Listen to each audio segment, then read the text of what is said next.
Hey ladies, just want to give you a little update. I've been feeling a little funky because I just had 2 surgeries, as you know. So I just haven't really been myself. I've been medicated and it's really flaring up all my addictive tendencies, but I don't have much of a choice right now because I really need the medicine. I'll be done with it in a couple weeks, and then I have to go through detox, and it might be a little while before I'm myself again, but I'm feeling pretty good right now in this moment, so I just want to make a video. John broke up with me, just letting you all know that. So it's been feeling really good. Like, okay, so he breaks up with me. Ladies, this is not the end. We're just doing our cycle. This is our cycle. He breaks up with me and then he comes back. And when he comes back, he has to pay an entrance fee because I pretend I was upset that he broke up with me, even though I'm not. When he breaks up with me, I feel like, oh my God, yes, I can relax for a few days or a few weeks or however long it takes him to build up enough like upset feelings to where he just can't take it anymore, and then he needs to come back. So that's where we're at right now. I don't remember. He broke up with me maybe like 5 days ago, and it's been an amazing 5 days, I tell you. But I think what happened is he broke up with me, and then like an hour later, he changed his mind, and he messaged me telling me that he changed his mind and wants to be together. So, which is pretty funny because we're not even together. Like, how can we possibly be together? We're not together, but in his mind we are. So please excuse me if I'm not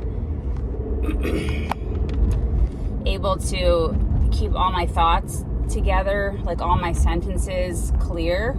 I am a little foggy-minded lately. Okay, so back to John. John broke up with me, and then I'm pretty sure he changed his mind like an hour later. But as you ladies know, he's not allowed to text me or call me or anything. He's only allowed to email me. And I have a special email account that's just for him. Nothing else goes to that email account. Just like him and some junk stuff that I don't need to look at. So I'm sure for the past 5 days, he's been sending me like 10 paragraph long emails about breaking up, and then how he doesn't want to break up, and all his feelings and all this stuff. Like, oh my God. Anyhow, I haven't bothered to look because I already know what it says. Like, I know him. Like, I know this man's psychology. I don't need to read the emails he sends me to know what he's about to say or what he's going through psychologically. So I've just gone silent, and it's been really great because it's his fault. It's his fault I went silent. I mean, the last thing I knew was that he said he's just not happy with the relationship, and he's just gonna like stay by himself and work on himself and, whatever, work on whatever else he's got going on in life, which isn't very much at all. It's all the stuff he doesn't like, and I'm his escape from his actual real life. Oh my God, ladies, look at these trees. It is, I guess it's October. It's October. Look it looks like Halloween trees. This is fall time up here. Oh, I'm not in the Dominican right now. I'm in New York right now, and wow, it is pretty. This is the first time I've looked up at trees. I've been like in a dark hole for several days, just in my house, watching my 600-pound life. That's literally all I do now because I wasn't healing fast enough. At least on the right side, I wasn't healing fast enough. I got this blood bag on me, this drain. I don't mean to be gross. I'll try not. Well, I showed it to you anyway. I was trying not to show you the fluid inside in case you guys get skeeved out easily. But I took out one of my drains. Actually, Michael took it out for me. The doctor, the doctor talked to us on FaceTime the day before yesterday and told Michael how to take the drain out. He sent us home from California with like a special knife, like a little surgical knife thing, and a special pair of scissors. So he sent us home with that, and then he said when the fluid gets below 10 milliliters per 24 hours, then I'm going to have you take it out. So he supervised Michael on FaceTime and told him exactly what to do. Thank God Michael is a very intelligent person. He's like a very book smart kind of guy. He's been learning street smarts over the past several years with me because I put him in some precarious situations, I guess, which he loves. I hope I said that word right. Precarious. For some reason, I know that word. I don't know why I know it, but I'm trying to level up my vocabulary here, girls. All right, so Michael is a very intelligent, white-collar, book-smart type of guy. He can follow instructions and figure things out. So I totally trusted him to remove the little stitches that had to come out and then, get the drain out. And the drain was literally 18 inches long. It was so nasty. It was all the way down into my body. It went in through my armpit. Well, I have two of them. I had one in my left armpit, one in my right armpit. He took out the left one. And that thing was from my armpit all the way down to my hip. So the drain was really long. So he took it out. And it was pretty painful. But, oh my God, it's so nice. I have a free left arm.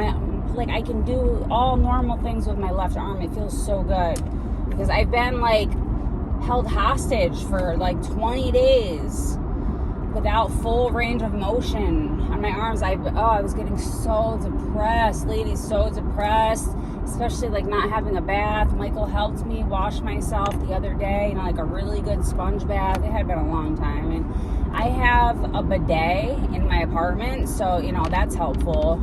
At least I have that, and I just feel washing my hands and my face and my feet and using the bidet, but it's just not the same as a whole entire body wash and hair wash.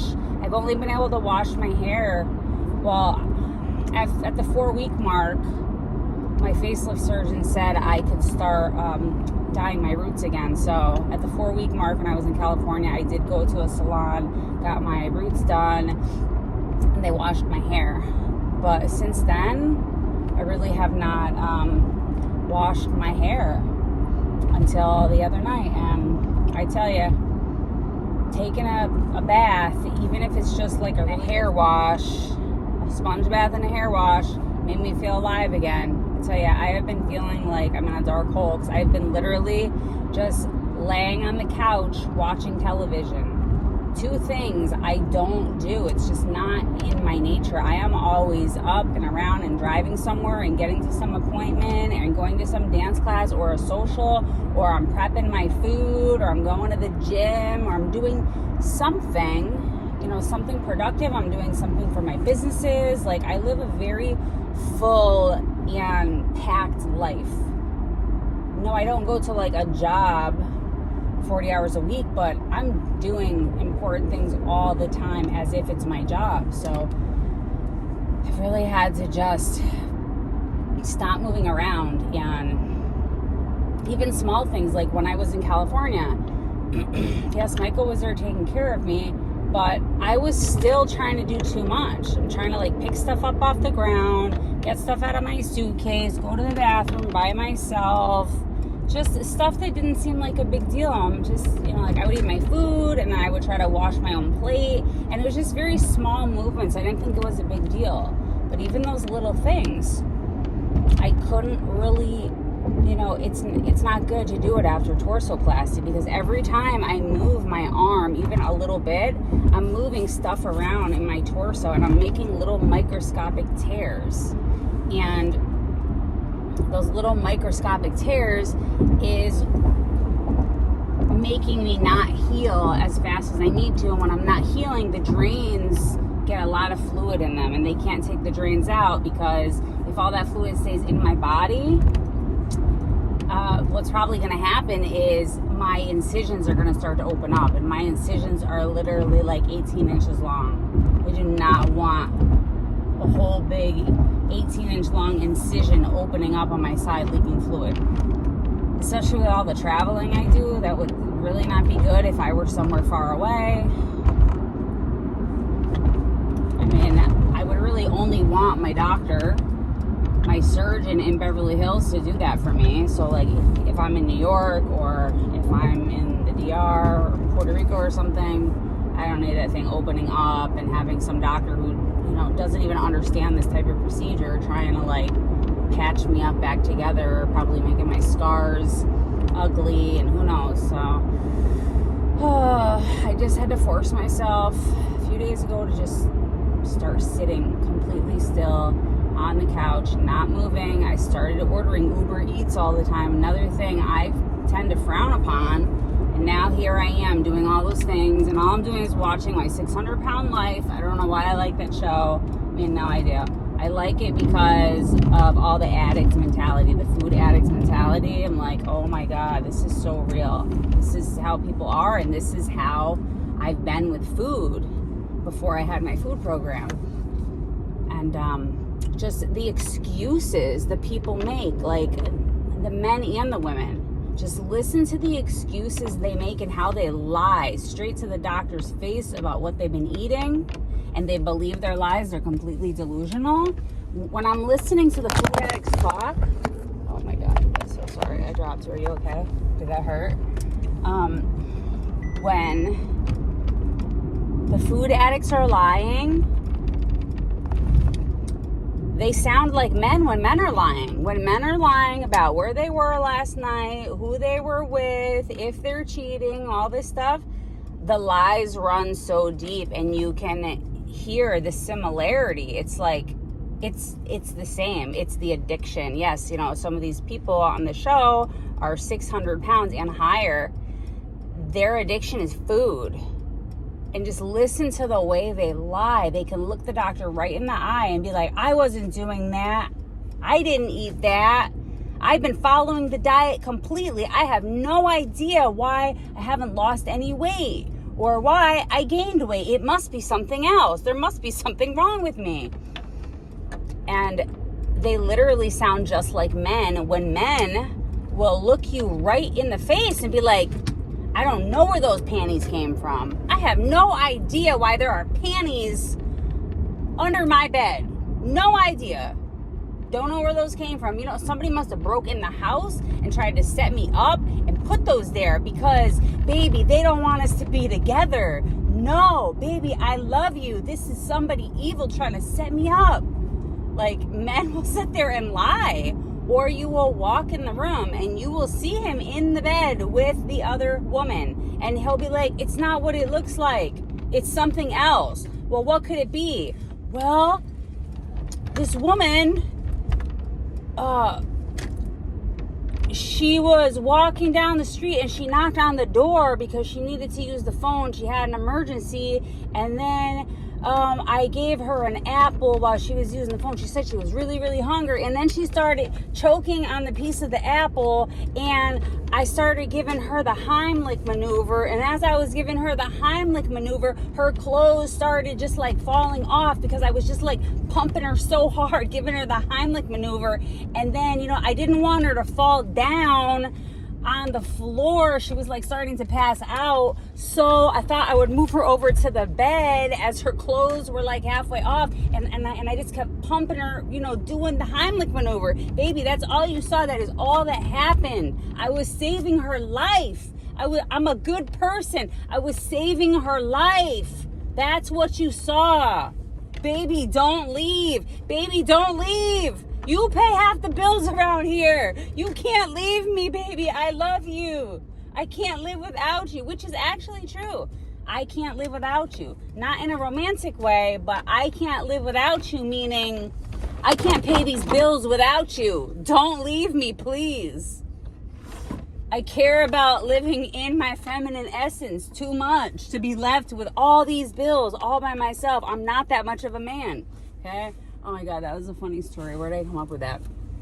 All right, so when you watch my 600-pound life, I definitely recommend, if you ladies are trying to learn more about like male psychology and their addiction to women and corn and cheating and infidelity. If you want to learn more about the human like mental psychology behind that, I would definitely say watch my 600-pound life. It's not the same addiction, but it is addiction mentality, and you will see men and women both in their addiction lying, and like I really think for the most part they believe what they're saying because their addiction runs so deep. Their brain will make them think they didn't eat 10,000 calories a day for the past month, which is why they've lost no weight.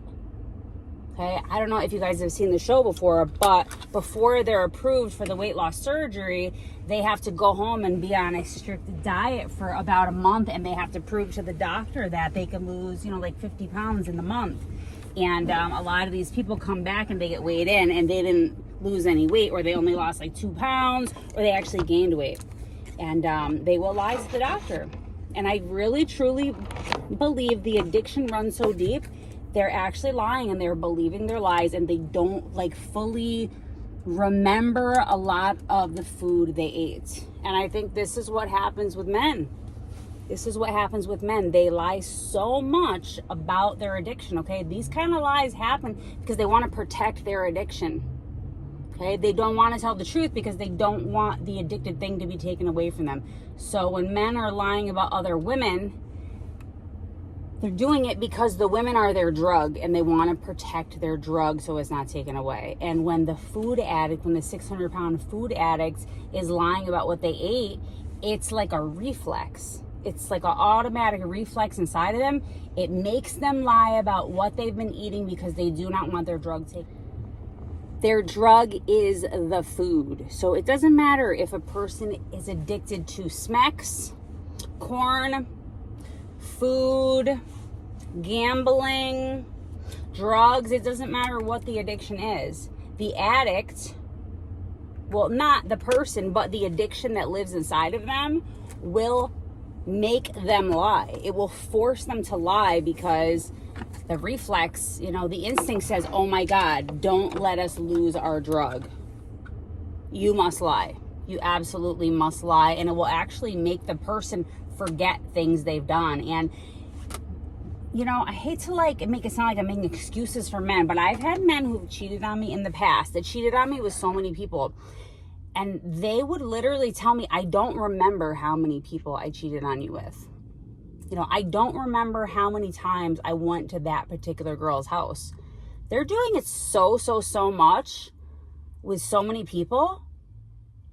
It's like a food addict who's been eating 10,000 calories a day, getting fast food from all different places all day long for a whole month. They can't remember exactly how many times they went to McDonald's. They can't remember how many times they had Chinese. They cannot remember. I mean, they kind of remember, but they don't really remember. And I used to think it was really crazy that men wouldn't remember, because I heard it from multiple men. I don't remember. I don't remember if I actually slept with her or if she just did something else to me. I'm like, how could you not remember something like that?